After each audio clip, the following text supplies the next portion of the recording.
Mauritania sits on Africa's Atlantic coast, a vast nation of desert and mineral wealth that should be thriving. Instead, it harbors a crisis few believe still exists. Today, while the rest of the world has moved on from slavery for over a century, this country operates as if time stopped in the 1800s. Children are still born into bondage, families are split apart at slave auctions, and entire bloodlines exist only to serve their masters. Recent UN reports document cases like a 10-year-old girl who has never known freedom, born to enslaved parents and expected to serve the same master family for life.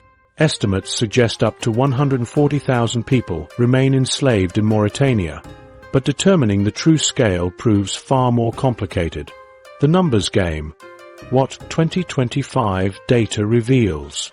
Different organizations produce wildly different counts, creating a statistical maze that obscures the true scope of this crisis. The 2024 Global Slavery Index estimates 43,000 people remain enslaved, representing about 1.1% of the population. This figure marks a dramatic decrease from earlier estimates of 155,600 in 2014, when Mauritania ranked first globally by prevalence. However, anti-slavery activists operating within the country argue these official numbers severely undercount reality, claiming the true figure could exceed 600,000 people, nearly 15% of the population. The massive gap between these estimates reflects extraordinary challenges that go far beyond typical demographic surveys. The government actively conceals slavery practices, making official cooperation nearly impossible. Enslaved individuals often live in remote desert locations where outsiders cannot easily access them. Many enslaved people themselves do not recognize their status as slavery because they have known no other existence. Traditional communities maintain sophisticated systems for hiding enslaved individuals when strangers approach their settlements. Methodological problems multiply when researchers attempt to establish baseline figures. No comprehensive census of enslaved people has ever been conducted in Mauritania. Government officials routinely deny access to areas where slavery is most prevalent. Local authorities warn slave owners when international investigators arrive in their regions. Enslaved people face severe punishment if caught speaking to outsiders about their conditions. These factors create massive gaps in data collection that researchers struggle to bridge through indirect methods. New technologies have transformed data collection methods since 2022, though with mixed results. Satellite imagery now allows researchers to identify potential slavery sites by analyzing settlement patterns and infrastructure development in remote areas. High-resolution images can reveal the temporary structures where enslaved people typically live compared to the permanent buildings occupied by their owners. Mobile phone penetration has reached even remote desert communities, creating new opportunities for enslaved people to contact the outside world through secret communications. However, these technological advances come with significant limitations. Slave owners have adapted their practices to avoid satellite detection by constructing more permanent housing for enslaved workers. Mobile phone monitoring by authorities has increased, making digital communications dangerous for enslaved individuals. GPS tracking has been weaponized by some owners to monitor the movements of enslaved people who work outside their immediate compounds. The same technologies that could liberate enslaved populations are being turned against them by sophisticated control systems. The demographic breakdown of enslaved populations reveals disturbing patterns that have intensified recently. Children under 18 now comprise approximately 40% of the enslaved population, reflecting both higher birth rates among enslaved families and the systematic denial of education that keeps children trapped in bondage. Women represent roughly 55% of enslaved individuals, with many subjected to forced breeding programs designed to produce the next generation of enslaved workers. Regional concentrations of slavery remain heavily skewed toward rural areas, particularly in the southeastern regions where traditional pastoral communities maintain the strongest slavery systems. The Hard El Chargoué and Hardek Chargoué regions contain an estimated 60% of the country's enslaved population, despite representing only 35% of total inhabitants. Urban slavery exists, but operates more discreetly through domestic servitude arrangements that are easier to hide from authorities and international observers. Population growth rates versus slavery reduction rates reveal a sobering mathematical reality. Mauritania's overall population grows at approximately 2.8% annually, while the enslaved population appears to be growing at nearly 3.2% per year. This means that even if the percentage of enslaved individuals remained constant, the absolute number would increase simply due to demographic trends. The higher growth rate among enslaved populations suggests that slavery is not just persisting but expanding faster than the general population. Climate migration has fundamentally altered slavery patterns as prolonged droughts force nomadic communities into urban areas and mining regions. Traditional herding families who once moved freely across desert territories now find themselves concentrated around water sources and mining camps where slavery practices can intensify.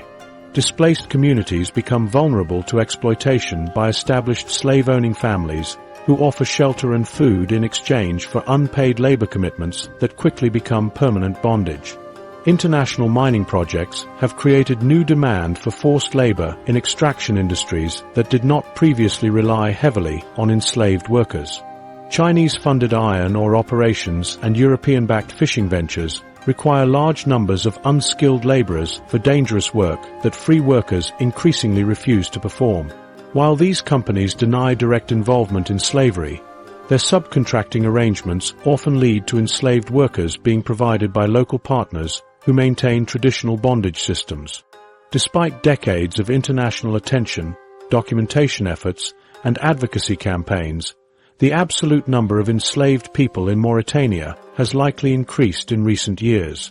The combination of population growth, climate displacement, economic pressures from new industries, and adaptive strategies by slave owners has created conditions where slavery expands rather than contracts. The international community's focus on legal reforms and government promises has failed to address the fundamental economic and social structures that make slavery profitable and socially acceptable among traditional elites. Yet government officials continue to speak eloquently about progress whenever international attention turns their way. Government theater. The illusion of progress.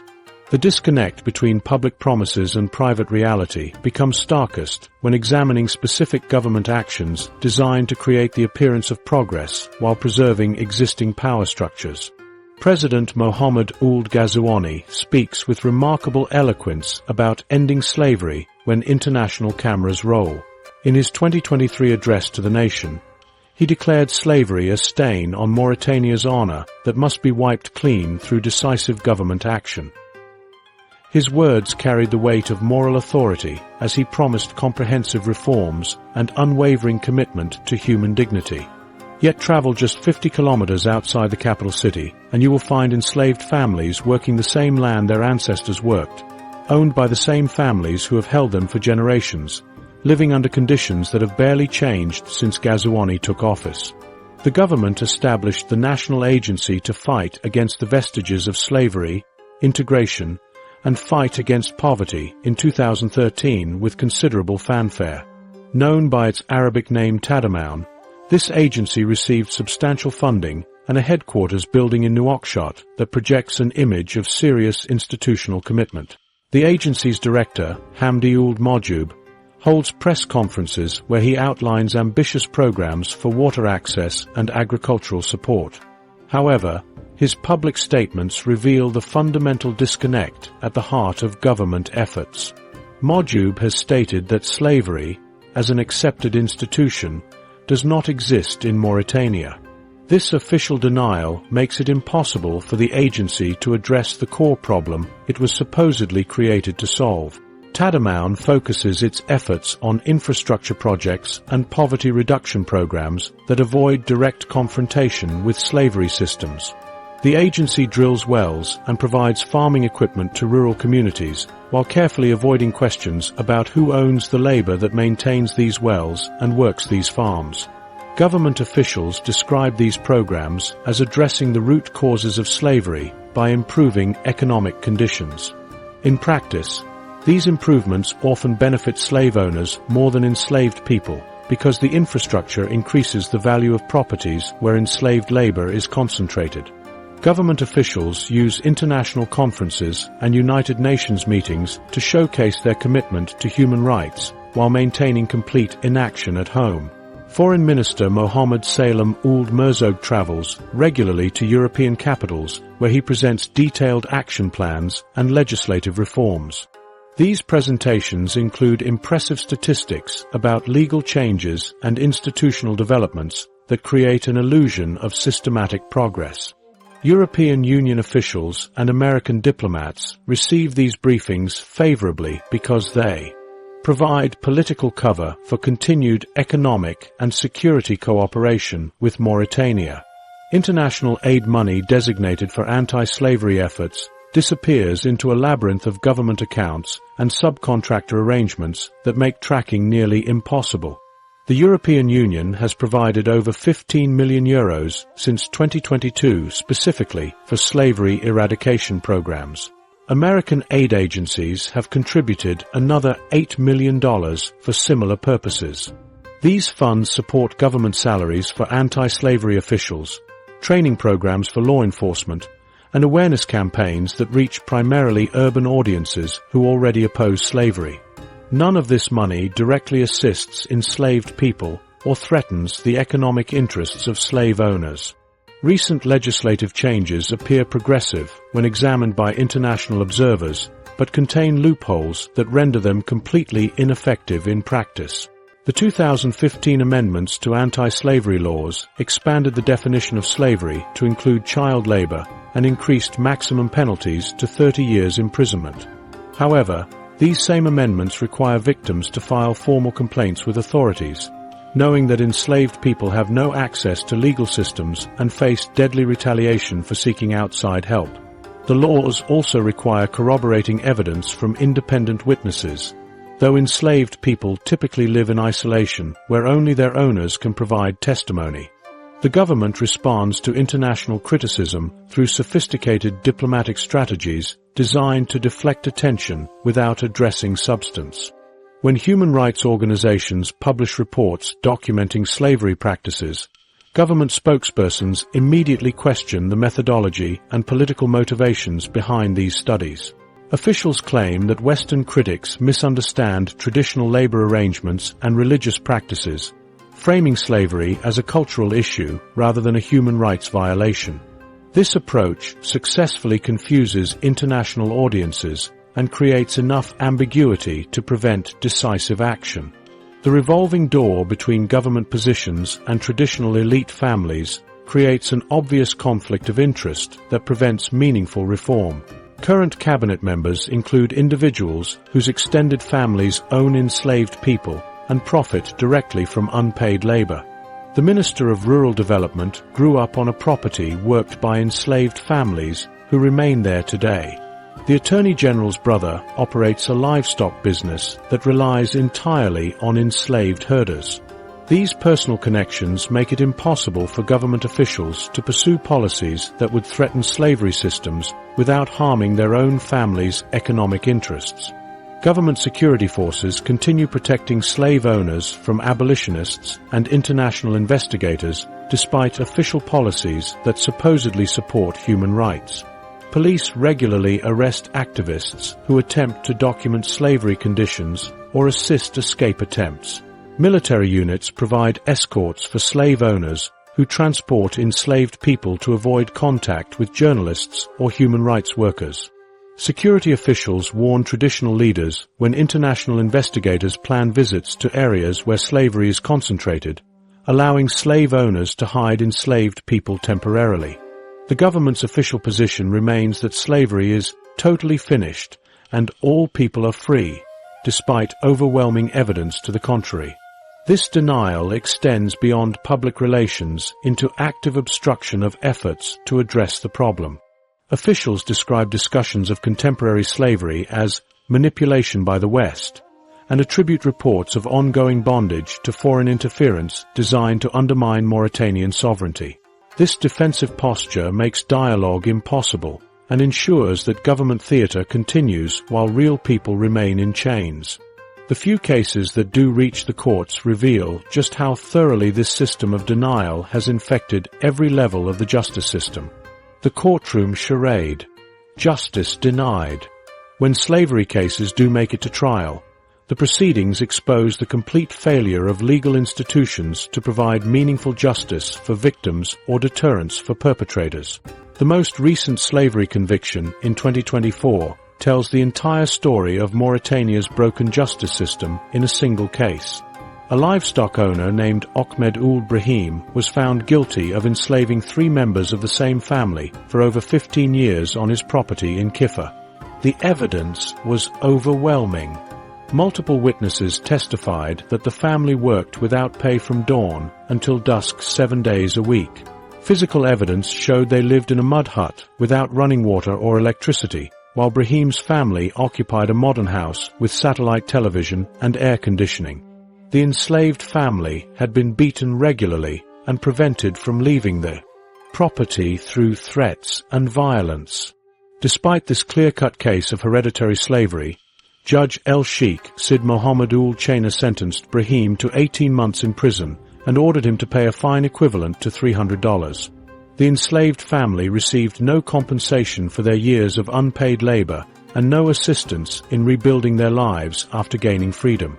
Prosecutors consistently fail to bring slavery cases forward even when presented with compelling evidence because they face enormous pressure from traditional power structures that benefit from the current system. District prosecutors report directly to regional governors who maintain close relationships with prominent slave-owning families in their territories. Many prosecutors come from traditional backgrounds themselves and view slavery as a natural social arrangement rather than a criminal enterprise. The prosecutor handling the Brahim case admitted privately that he was instructed by his superiors to seek the minimum possible sentence to avoid setting precedents that might encourage more slavery cases. Lawyers who attempt to represent enslaved people face systematic intimidation that makes meaningful legal representation nearly impossible.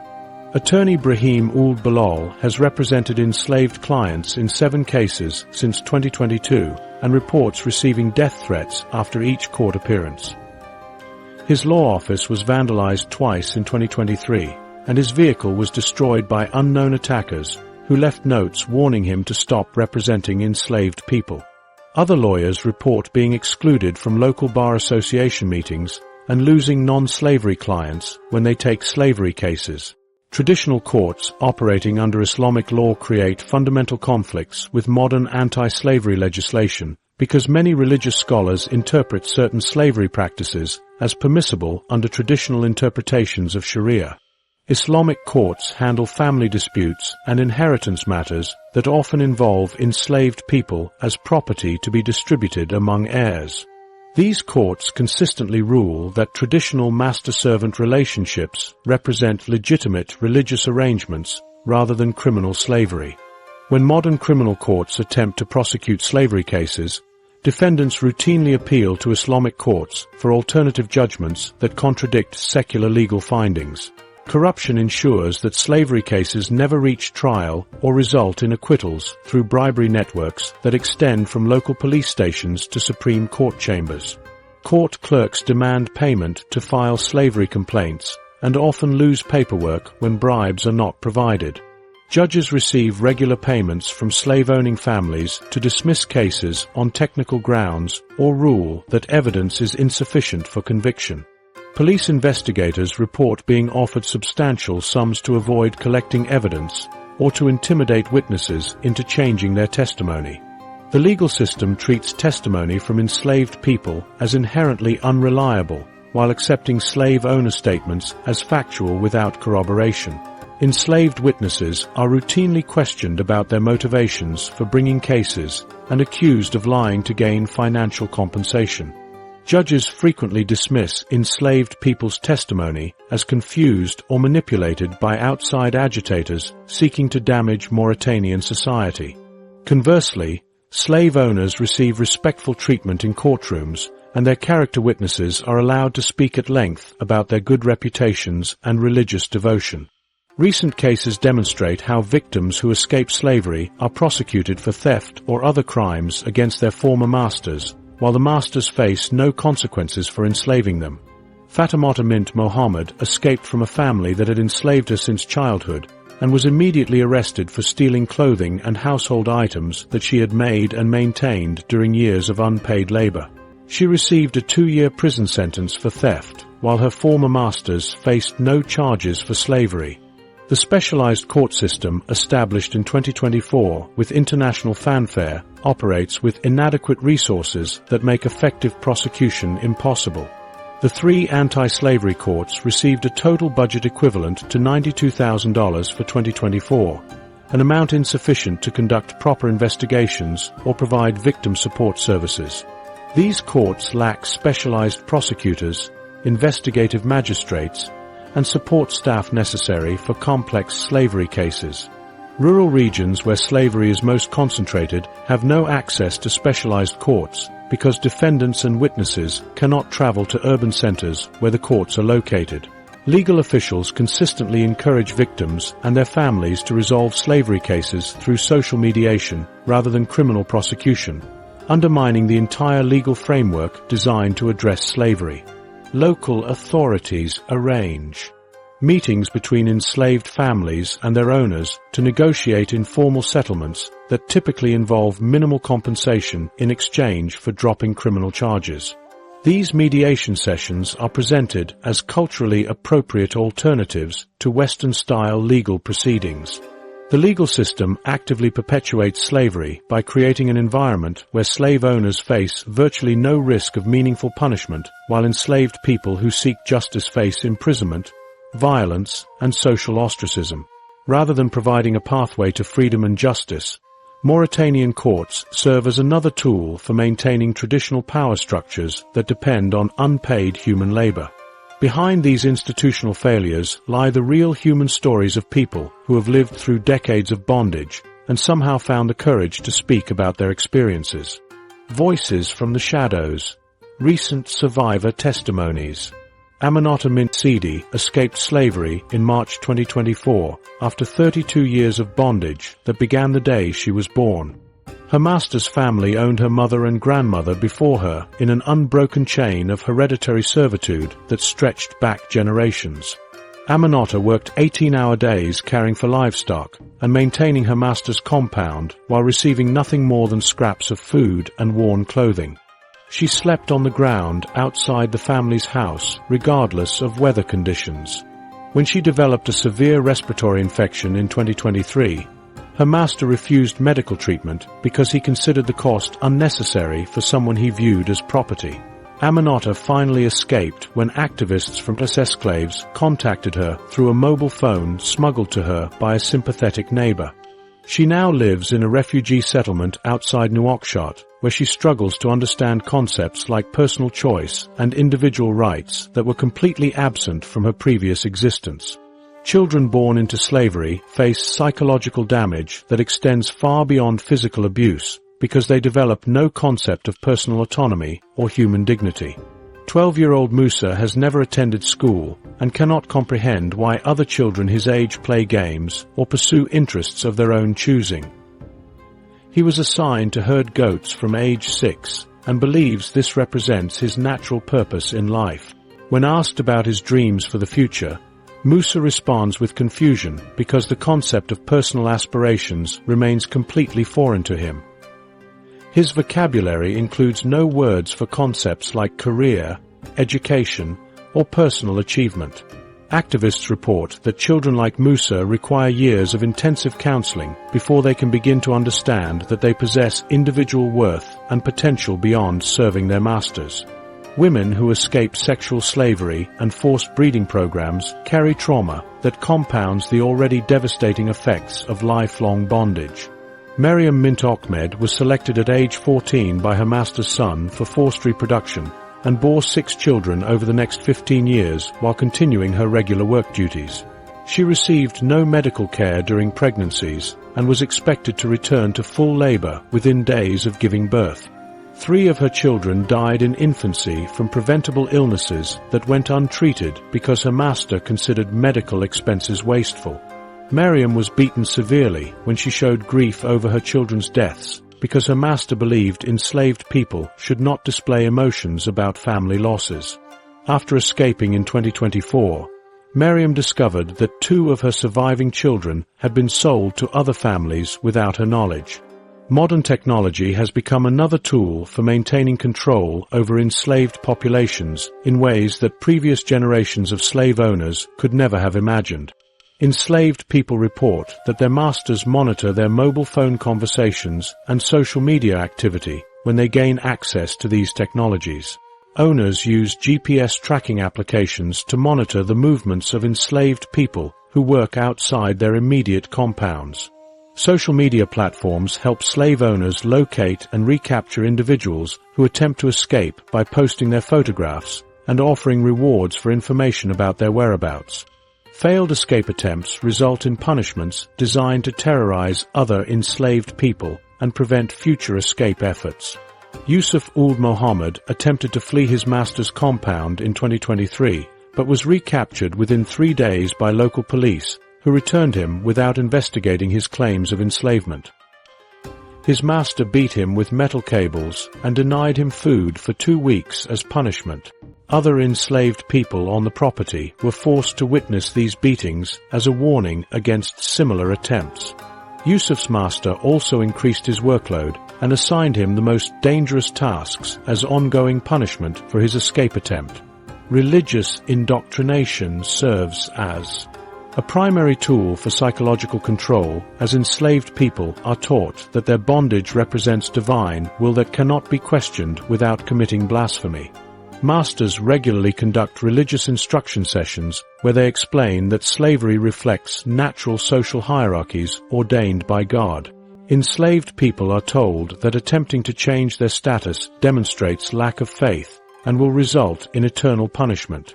These religious teachings are reinforced through selective readings of Islamic texts that emphasize obedience and submission, while omitting passages that emphasize human dignity and equality.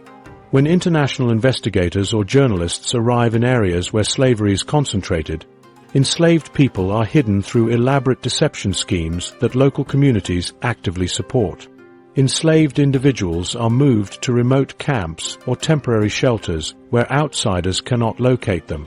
Local residents receive advance warning about visiting investigators and coordinate their responses to deny knowledge of slavery practices. Community leaders organize welcome ceremonies and cultural displays that distract visitors from investigating actual living conditions in their areas. Survivors consistently emphasize that meaningful change requires complete transformation of economic and social structures, rather than limited legal reforms or awareness campaigns. They argue that slavery persists because it remains profitable and socially acceptable among powerful groups who benefit from unpaid labor. Real change would require land redistribution, educational opportunities, economic alternatives for slave-owning families, and fundamental shifts in cultural attitudes about human worth and dignity. Most survivors express cautious hope that international pressure might eventually force these changes, though they doubt whether current efforts address the root causes that make slavery possible. These testimonies reveal the human cost of a system that continues to operate with impunity despite decades of international condemnation. Yet even as survivors struggle to rebuild their lives, a small group of activists continues working to expose these crimes and assist escape attempts, knowing that each effort to help enslaved people puts their own lives at risk. Biram Abeid knows the sound of prison doors closing because he has heard them slam shut behind him more times than he can count. The descendant of enslaved people, who founded the initiative for the resurgence of the abolitionist movement in 2007, continues operating despite death threats that arrive weekly through text messages and anonymous phone calls.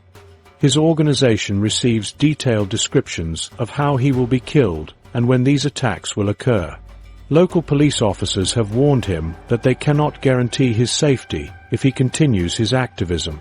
Government officials have told international observers that Abeid creates his own security problems by refusing to moderate his criticism of slavery practices.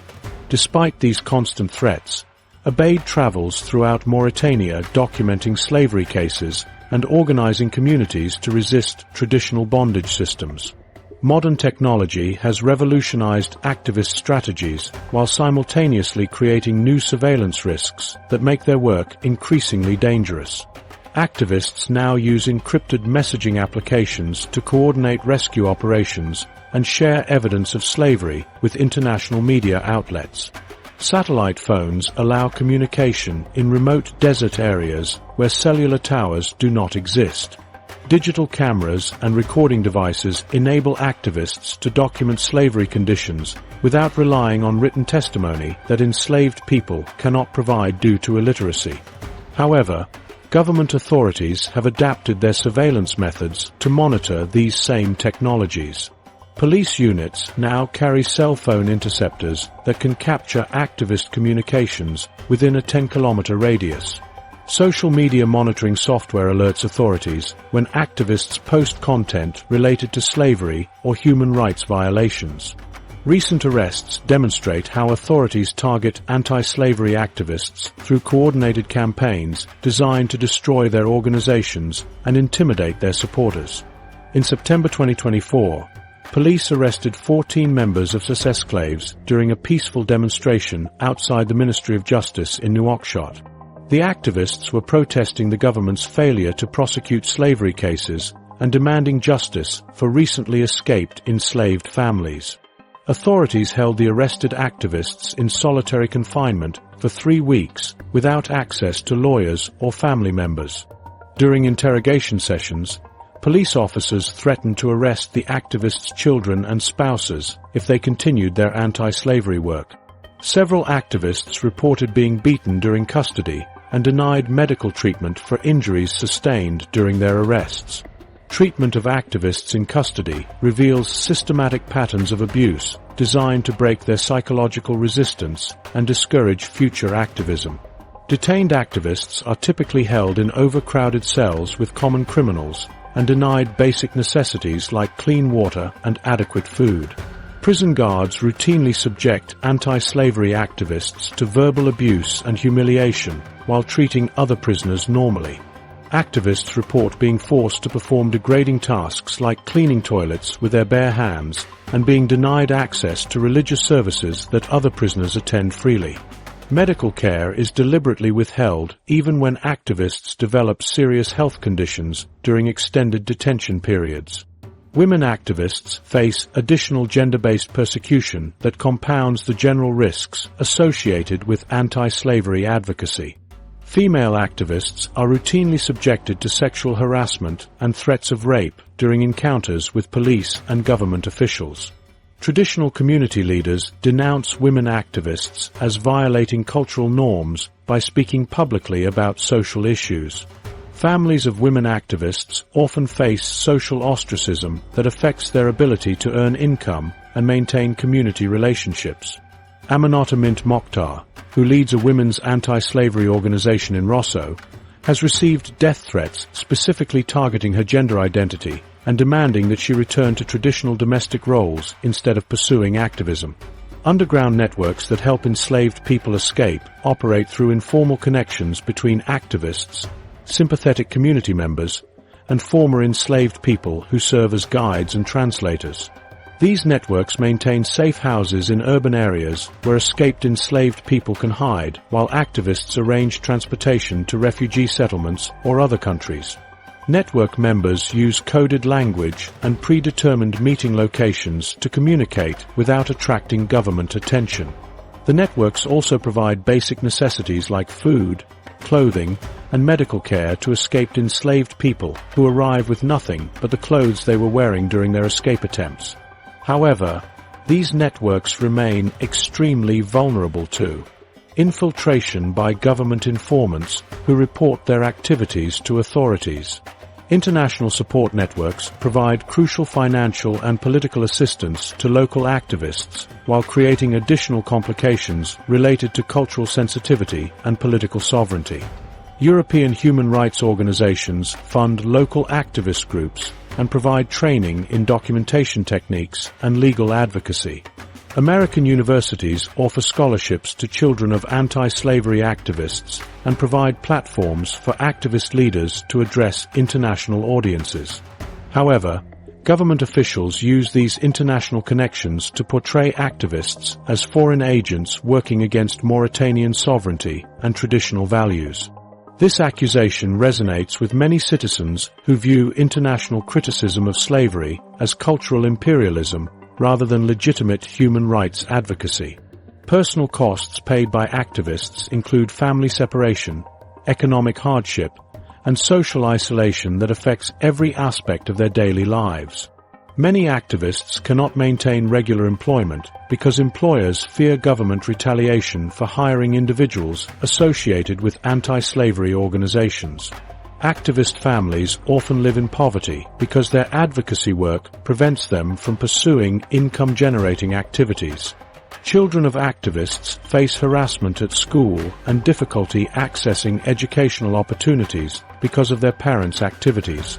The activist movement has evolved since 2020 through increased international coordination, more sophisticated documentation methods, and greater emphasis on survivor leadership in organizational structures.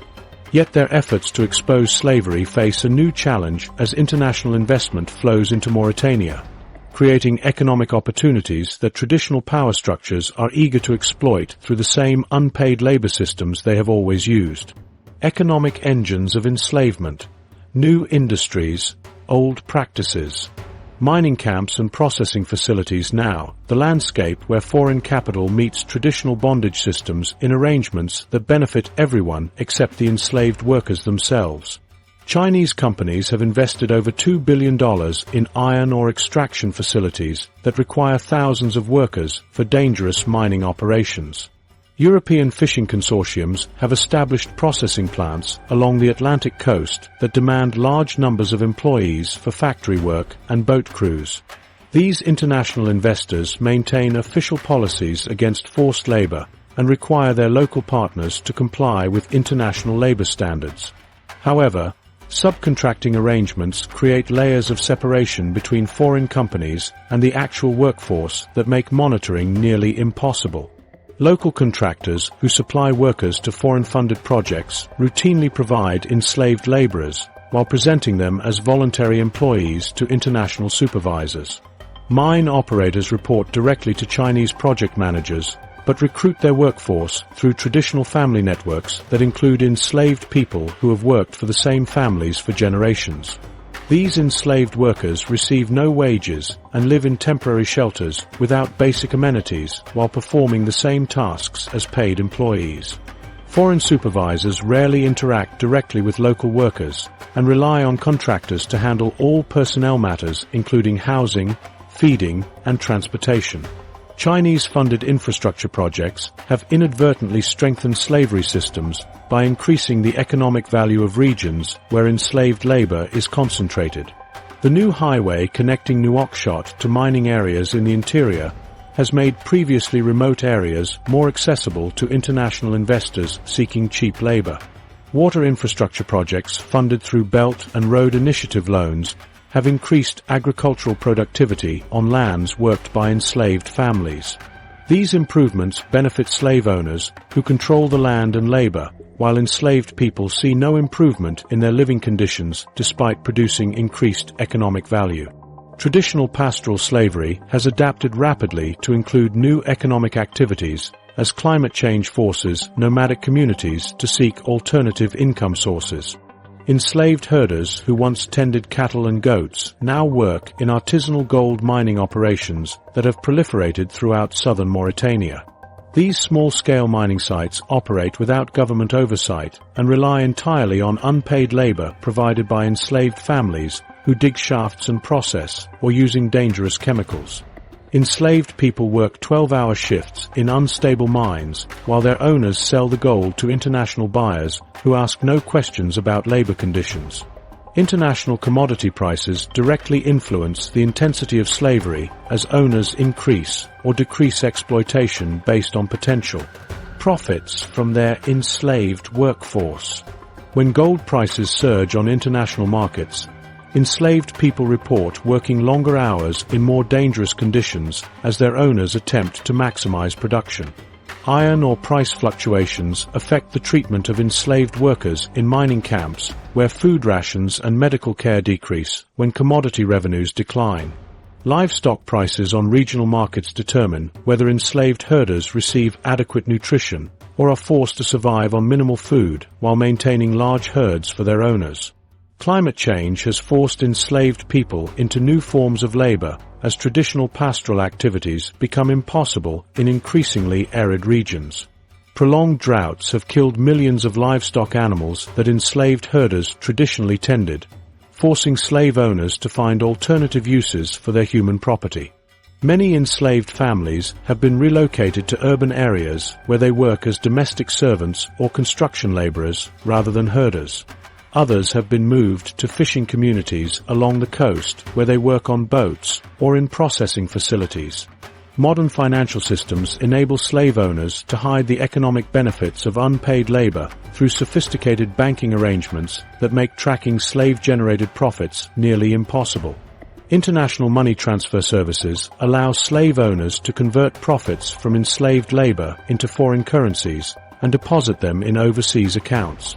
Mobile banking systems popular throughout West Africa enable slave owners to conduct business transactions without physical currency that might attract attention from law enforcement.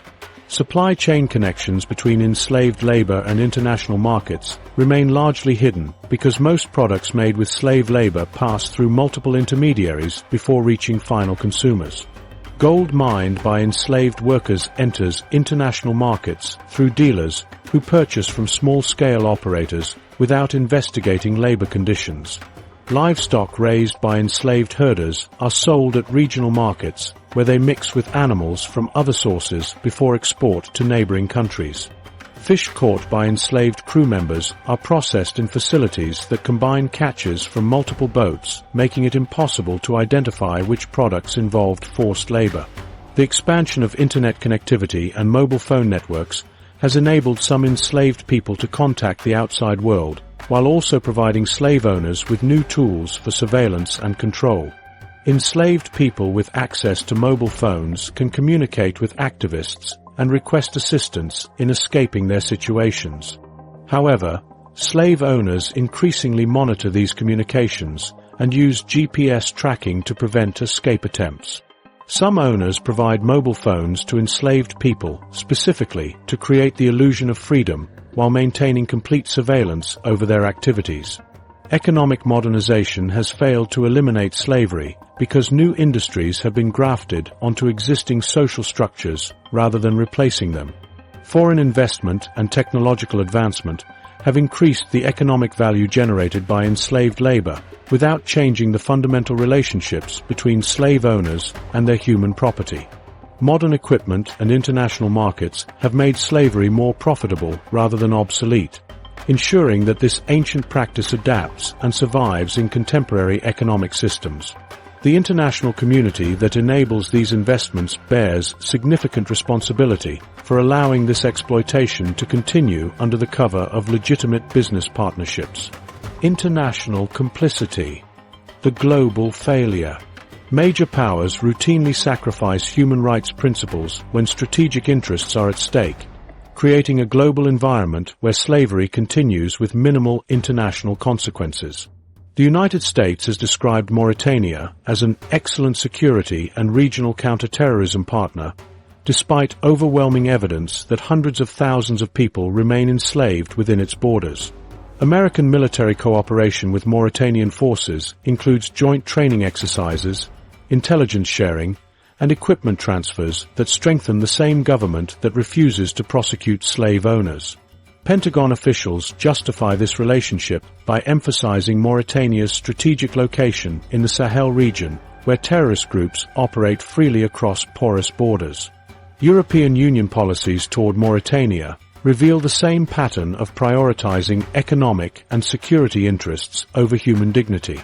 European leaders have identified Mauritania as a crucial partner for reducing African migration to Europe and have provided substantial funding for border control operations that serve European political interests. The EU has also positioned Mauritania as a potential energy supplier as European nations seek alternatives to Russian natural gas following the Ukraine conflict. These strategic calculations consistently override human rights concerns in EU policy discussions where slavery receives token acknowledgement but no meaningful action. American counterterrorism priorities in the Sahel region have created a security partnership that effectively shields Mauritanian officials from accountability for slavery practices. The United States provides military training, equipment, and intelligence support to Mauritanian forces that American officials consider essential for regional stability. This cooperation includes sharing surveillance technology and tactical expertise that could theoretically be used to identify and prosecute slavery cases, but instead focuses exclusively on terrorist threats. American diplomats consistently raise human rights concerns in private meetings while publicly emphasizing security cooperation and regional partnerships. China's Belt and Road investments in Mauritania have created economic dependencies that reduce international pressure for human rights improvements while potentially expanding opportunities for enslaved labor exploitation. Chinese companies have invested over $2 billion in Mauritanian infrastructure projects, including ports, highways, and mining facilities that require massive workforces. These projects operate through local subcontractors who recruit workers using traditional family networks that include enslaved people working without wages alongside paid employees. Chinese project managers rarely interact directly with local workers and rely entirely on Mauritanian partners to handle personnel matters, including housing and working conditions. International development aid, designated for poverty reduction and human rights improvements, has proven ineffective at addressing slavery because these programs operate within existing power structures rather than challenging them. European and American aid agencies have provided hundreds of millions of dollars for education, healthcare, and economic development programs that theoretically should reduce vulnerabilities to enslavement. However, these programs are implemented through government partnerships and traditional community structures that benefit from maintaining slavery systems. Aid money often reaches slave-owning families who use it to improve their properties while maintaining their enslaved workforce. International financial institutions have failed to address slavery concerns in their lending practices despite explicit policies requiring borrowers to meet human rights standards. The World Bank and African Development Bank have provided substantial loans for infrastructure and development projects in Mauritania without conducting adequate monitoring of labor conditions or slavery risks. These institutions accept government assurances that projects comply with international labor standards without independent verification systems that could identify enslaved workers. Diplomatic immunity and state sovereignty principles are routinely invoked to shield slavery practices from international intervention despite clear violations of international human rights law. Mauritanian officials argue that slavery accusations represent foreign interference in domestic affairs and cultural imperialism by Western nations seeking to undermine traditional social structures. International legal systems provide limited mechanisms for addressing slavery when national governments deny its existence and refuse cooperation with human rights investigators. International sanctions and travel bans targeting Mauritanian officials have proven completely ineffective because they affect only a small number of individuals while leaving underlying economic and political structures unchanged. The United States has imposed travel restrictions on several Mauritanian officials accused of human rights violations, but these measures carry no economic consequences and do not affect the officials' domestic power or influence. European sanctions focus on asset freezes and travel bans that primarily impact officials who rarely travel internationally or maintain significant foreign assets. The African Union's 2018 ruling ordering Mauritania to compensate two brothers who had been enslaved since birth represents the most significant international legal action taken against slavery practices. However, this ruling has produced no meaningful changes in government policy or law enforcement practices because it lacks enforcement mechanisms and depends entirely on voluntary compliance by the Mauritanian government. The ruling did establish legal precedents that activists hoped would encourage more aggressive prosecution of slavery cases, but these expectations have proven completely unfounded. International media coverage of Mauritanian slavery has declined significantly since 2020 as global attention shifted to other crises including the COVID-19 pandemic, climate change, and military conflicts in Ukraine and Gaza. Major news organizations that once regularly reported on slavery conditions now publish occasional stories that generate brief attention before disappearing from public consciousness. This reduced media focus has eliminated public pressure that previously encouraged government officials to address slavery concerns in their diplomatic relations with Mauritania. The international community continues failing enslaved Mauritanians because major powers consistently prioritize strategic interests over human rights when these concerns conflict with security, economic, or political objectives. This pattern of international neglect has created conditions where slavery not only persists but expands to include new generations born into bondage who have never known any other existence. The next generation. Children born into bondage. These children face a future determined entirely by circumstances beyond their control, trapped in systems that view them as property rather than human beings with inherent dignity and potential. Approximately 85,000 children have been born into slavery in Mauritania since 2020, and statistical analysis suggests that fewer than 3% of these children will ever experience freedom during their lifetimes. These numbers reflect the mathematical reality of hereditary bondage, where children automatically inherit their mother's enslaved status regardless of their father's identity or social position. The descent-based slavery system ensures that each generation produces more enslaved people than the previous generation because enslaved families typically have higher birth rates than free populations due to forced breeding practices and lack of access to family planning resources.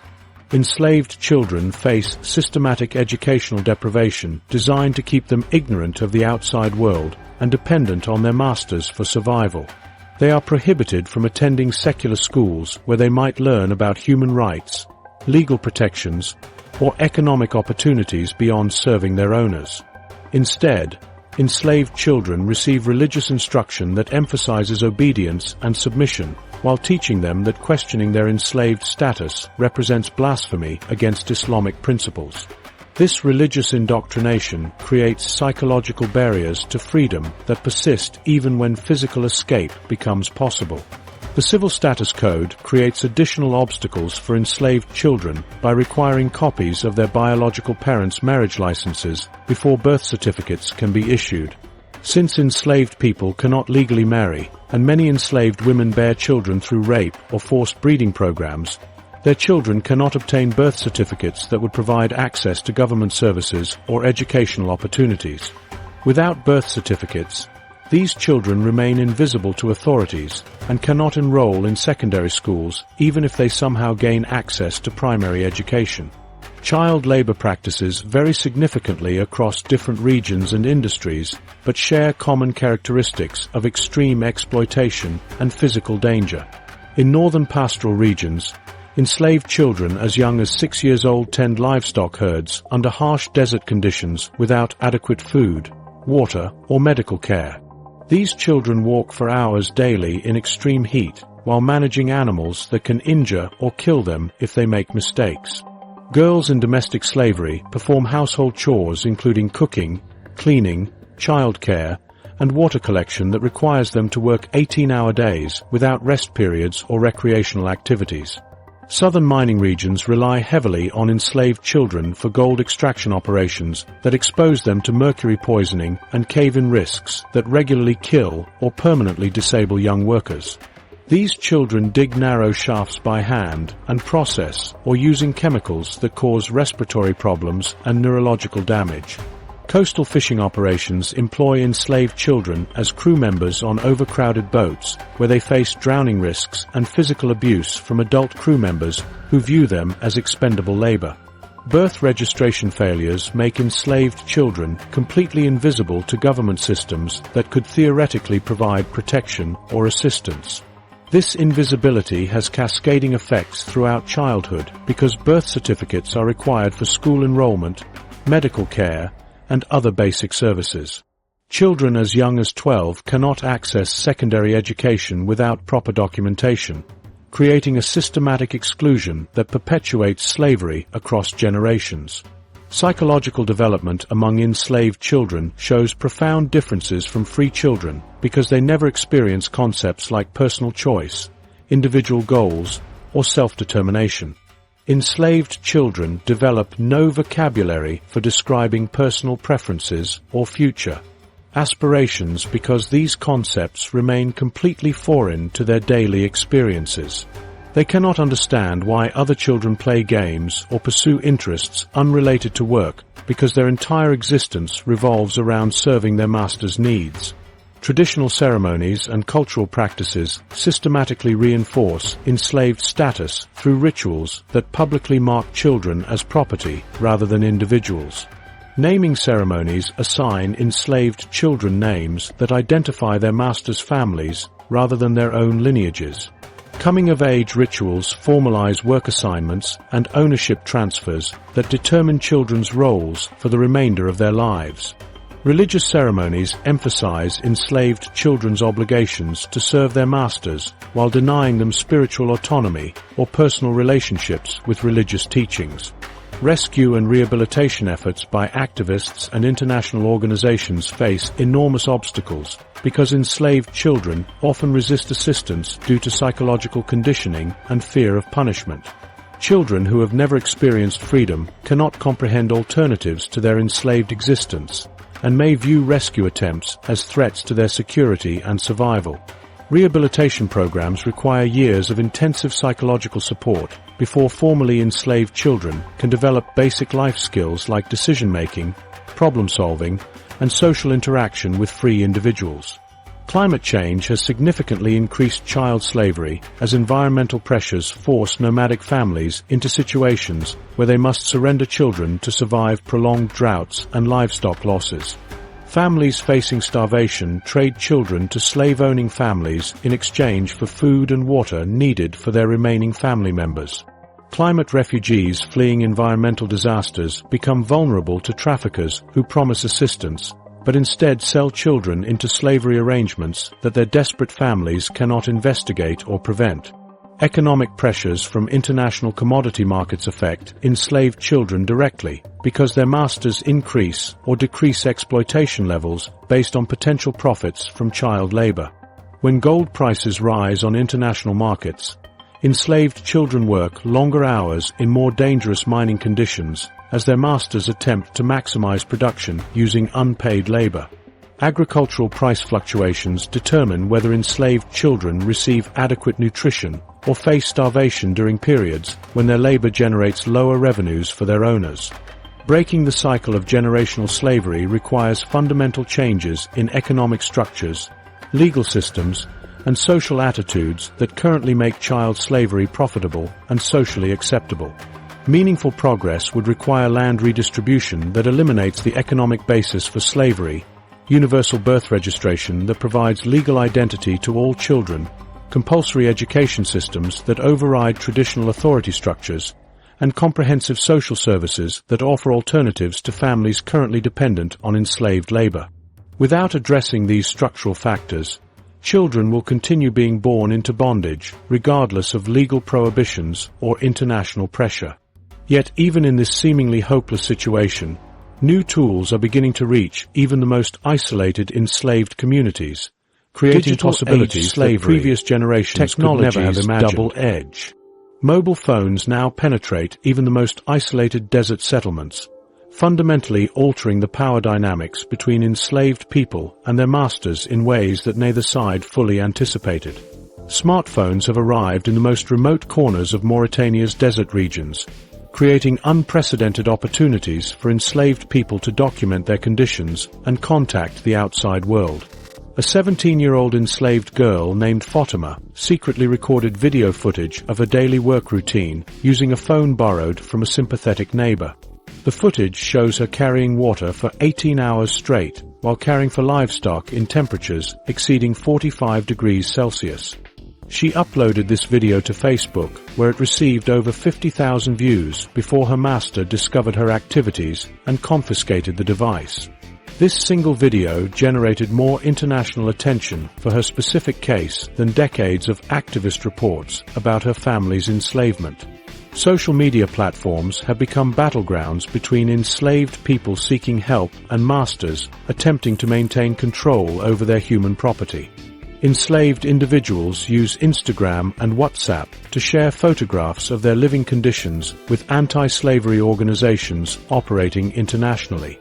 These images provide concrete evidence of slavery that activists can present to international media outlets and human rights investigators. However, slave owners have adapted by monitoring their enslaved people's social media activity when they gain access to these platforms. Masters routinely check phones owned by enslaved people and punish them severely for any contact with outside organizations or posting content that exposes slavery conditions. Digital payment systems enable slave owners to conduct slavery-related transactions without creating paper trails that traditional banking systems would generate. Mobile money transfers through services like Orange Money and Wave allow slave owners to buy and sell enslaved people using digital transactions that authorities cannot easily trace. These payments appear in financial records as legitimate business transactions rather than human trafficking activities. Cryptocurrency transactions provide additional anonymity for slave owners who want to move profits from enslaved labor across international borders without detection by law enforcement agencies. Satellite imagery has revolutionized how researchers document slavery sites by providing visual evidence of exploitation that traditional investigation methods cannot capture. High-resolution satellite photographs reveal the stark differences between living conditions of enslaved people and their masters within the same compounds. Enslaved families live in temporary structures made from mud and metal scraps, while their masters occupy permanent buildings with electricity and running water. Google Earth imagery allows activists to identify potential slavery locations by analyzing settlement patterns and infrastructure development in areas where slavery is known to concentrate. GPS technology helps international investigators track the movement of enslaved people between different work sites and document the geographic scope of individual slavery operations. Investigators use GPS coordinates to map the locations where enslaved families work during different seasons as their masters move them between livestock grazing areas and agricultural sites. This geographic data helps establish the scale of individual slavery operations and provides evidence for legal proceedings against slave owners who control multiple locations. Enslaved people risk severe punishment when they use technology to communicate with activists or family members who have escaped slavery. Masters monitor phone calls and text messages sent by enslaved people who gain access to mobile devices through sympathetic neighbors or community members. Enslaved individuals must communicate using coded language that disguises their true situation while requesting assistance from outside organizations. Many enslaved people delete their communication history after each contact to avoid detection. Those sophisticated masters use data recovery software to retrieve deleted messages and identify unauthorized communications. Slave owners have developed increasingly sophisticated methods for controlling enslaved people's access to technology while maintaining surveillance over their digital activities. Some masters provide smartphones to enslaved people specifically to create the illusion of freedom while installing tracking applications that monitor their location and communications.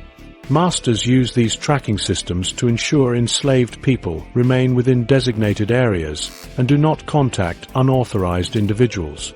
Other owners confiscate phones during certain hours or restrict internet access to prevent enslaved people from accessing information about human rights or legal protections. International investigators employ advanced digital forensics tools to gather evidence of slavery from online sources, including social media posts, digital photographs, and electronic communications. These investigators use specialized software to analyze metadata from digital images that can reveal the exact locations where photographs were taken and the devices used to capture them. Digital evidence collection has become crucial for building legal cases against slave owners because traditional witness testimony faces credibility challenges in Mauritanian courts that favor slave owners over enslaved people. Artificial intelligence systems are being developed to identify potential slavery situations by analyzing patterns in satellite imagery, social media content, and economic data that might indicate forced labor operations.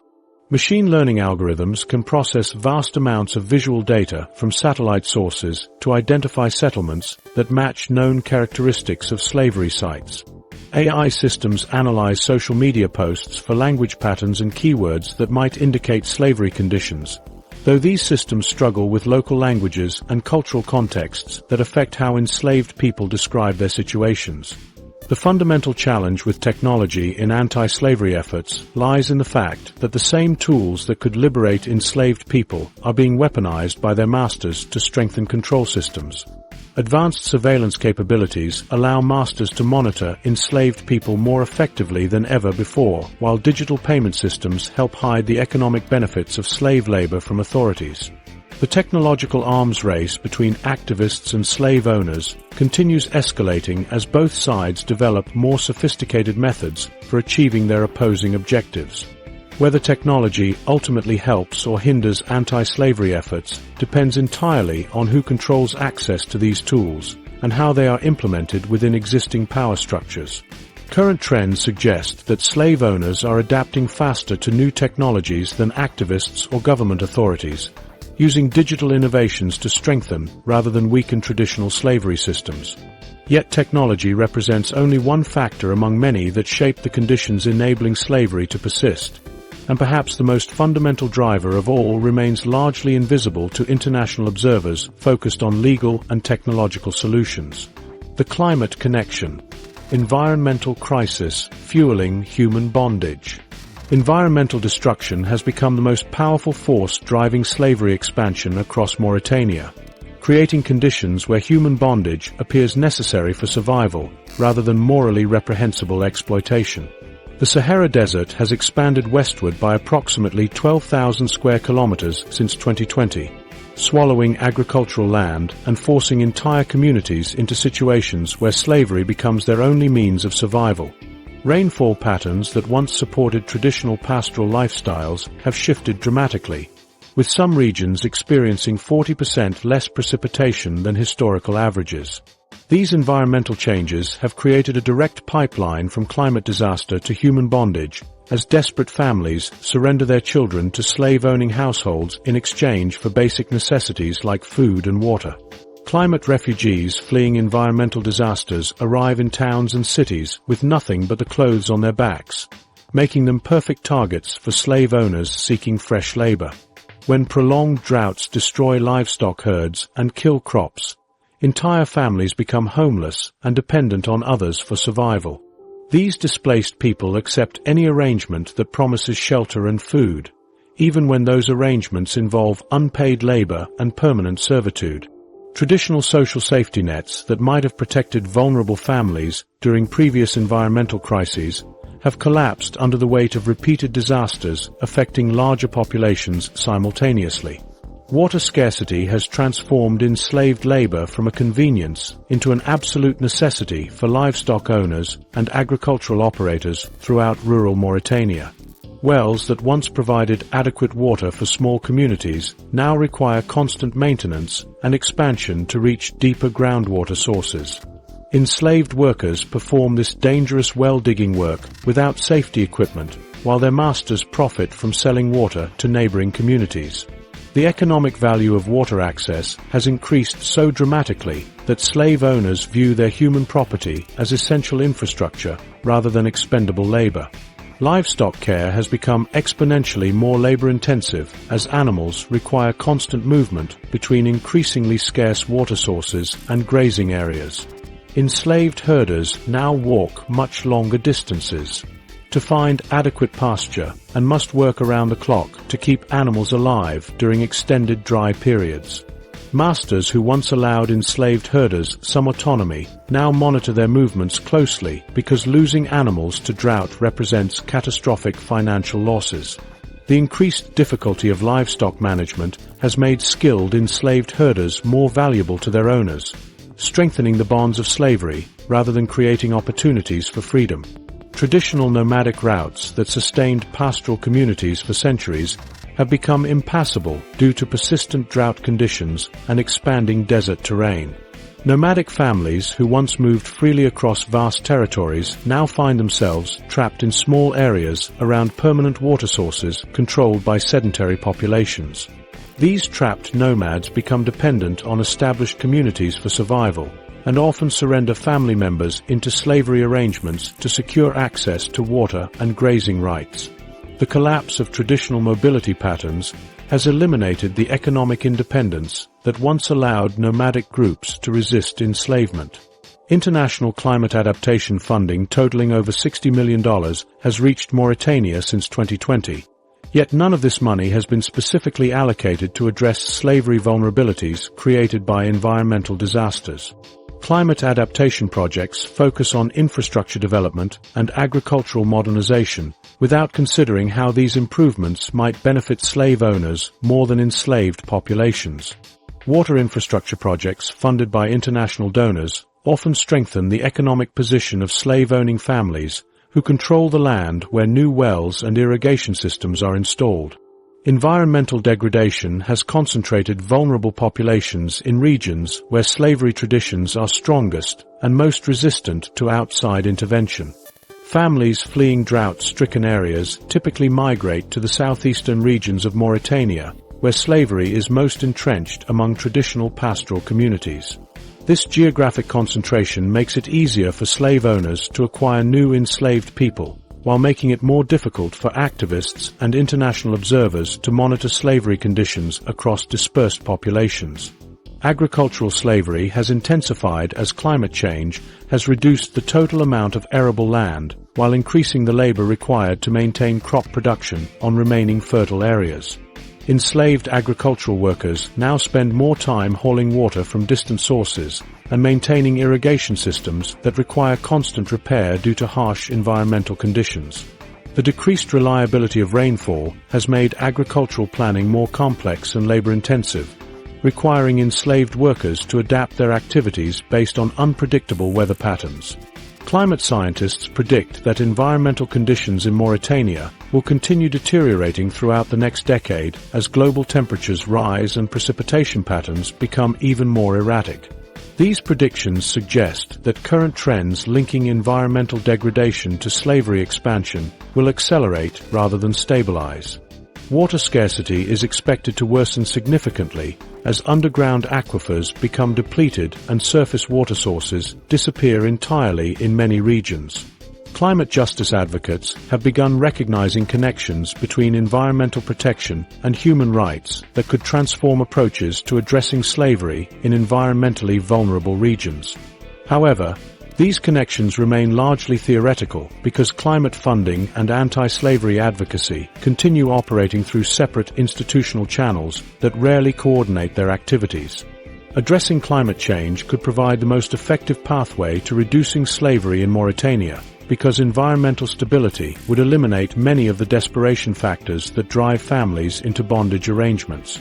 Yet despite this understanding, the fundamental obstacles preventing meaningful progress remain as entrenched as ever. The unbroken chain. Why slavery persists in 2025. The roots of this persistence run deeper than policy failures or international neglect, extending into fundamental structures that have remained unchanged for centuries. 5 years of international scrutiny, diplomatic pressure, and advocacy campaigns have produced virtually no meaningful change in Mauritania's slavery crisis because the fundamental structures that make human bondage profitable and socially acceptable remain completely intact. The government has mastered the art of performative reform by establishing agencies, passing laws, and making public statements that create an illusion of progress while ensuring that actual slavery practices continue undisturbed. International observers have been consistently fooled by this theatrical approach because they mistake bureaucratic activity for substantive policy implementation. The result is a system where slavery has actually expanded during the same period when international attention reached its highest levels. International pressure has failed spectacularly because major powers consistently prioritize strategic interests over human rights when these concerns conflict with economic or security objectives.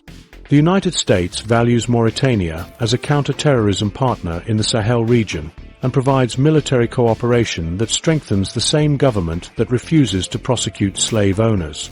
European nations depend on Mauritanian cooperation for migration control and potential energy partnerships that override human rights concerns in policy discussions. China's massive infrastructure investments create economic dependencies that reduce pressure for human rights improvements while potentially expanding opportunities for enslaved labor exploitation. These strategic calculations ensure that international criticism remains purely rhetorical rather than translating into meaningful consequences for the Mauritanian government. Deep structural factors rooted in centuries of social hierarchy make slavery extraordinarily resistant to reform efforts because the practice serves essential economic and cultural functions for dominant groups. The Badain Arab Berber elite built their wealth and social status on enslaved labor and view any challenge to slavery as an existential threat to their privileged position. Traditional religious interpretations provide theological justification for slavery that makes opposition seem blasphemous rather than morally necessary. The caste system that places enslaved people at the bottom of social hierarchies receives reinforcement through daily interactions, marriage restrictions, and cultural practices that normalize human ownership. These structural elements operate independently of legal frameworks and government policies, making slavery resilient against superficial reform efforts. Economic incentives continue overwhelming moral and legal prohibitions because slavery remains extraordinarily profitable for owners who face virtually no risk of prosecution or financial penalties.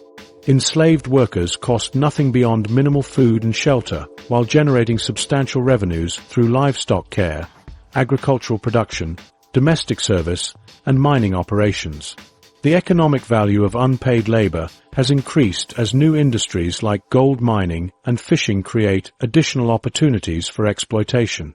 Climate change has made enslaved labor more valuable, rather than less so, because environmental challenges require more intensive work to maintain agricultural and pastoral operations. International commodity prices directly influence slavery intensity as owners increase exploitation when higher prices make enslaved labor more profitable. Political instability throughout neighboring countries has worsened Mauritania's slavery situation by creating refugee populations vulnerable to enslavement and reducing international attention to human rights issues. Mali's ongoing security crisis has displaced thousands of people who flee across borders seeking safety and become targets for slave owners seeking fresh labor. The collapse of government authority in parts of Mali and Niger has eliminated cross-border cooperation that might have monitored slavery practices or assisted escape attempts. Regional security concerns have shifted international focus away from human rights violations toward counter-terrorism cooperation that benefits the Mauritanian government regardless of its slavery record. Multiple forms of discrimination intersect to make slavery particularly persistent because enslaved people face systematic exclusion based on race, ethnicity, class, and legal status simultaneously. The Harotan descendants of enslaved people experience ongoing discrimination that limits their economic opportunities and political participation even when they achieve legal freedom. Traditional ethnic hierarchies privilege Arab Berber groups over black African populations in ways that make slavery appear natural rather than criminal.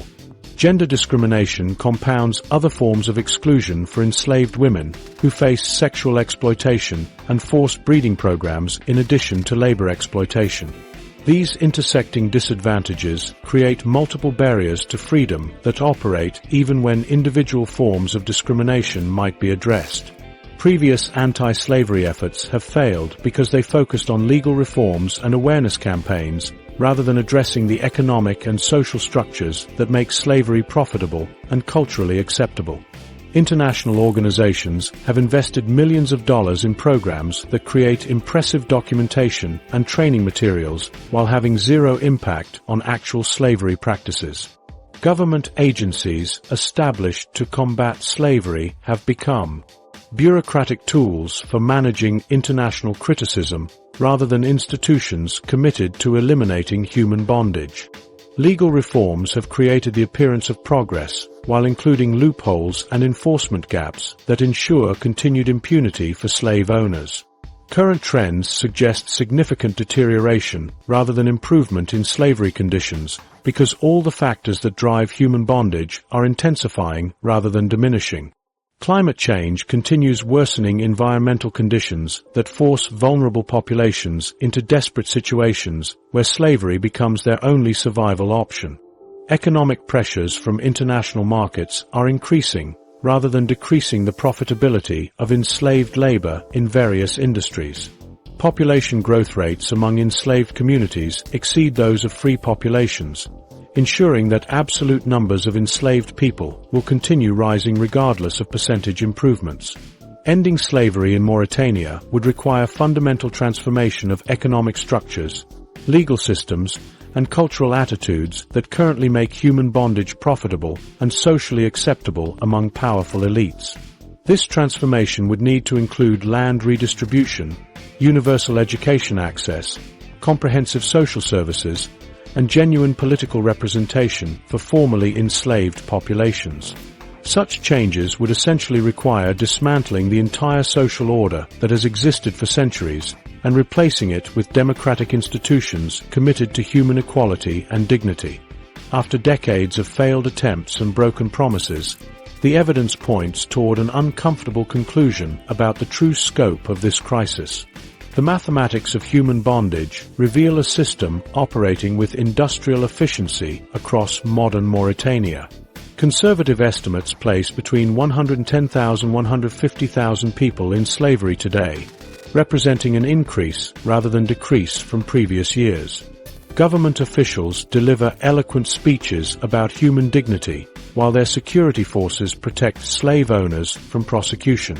Courts dismiss cases on technical grounds, while enslaved families work the same land their ancestors worked for generations. International powers provide military cooperation and development aid while avoiding meaningful pressure for change. This crisis continues because it serves the economic interests of traditional elites who view enslaved people as essential business infrastructure rather than human beings deserving freedom. Until international consequences match the severity of these crimes, slavery will persist in Mauritania regardless of laws, speeches, or diplomatic promises.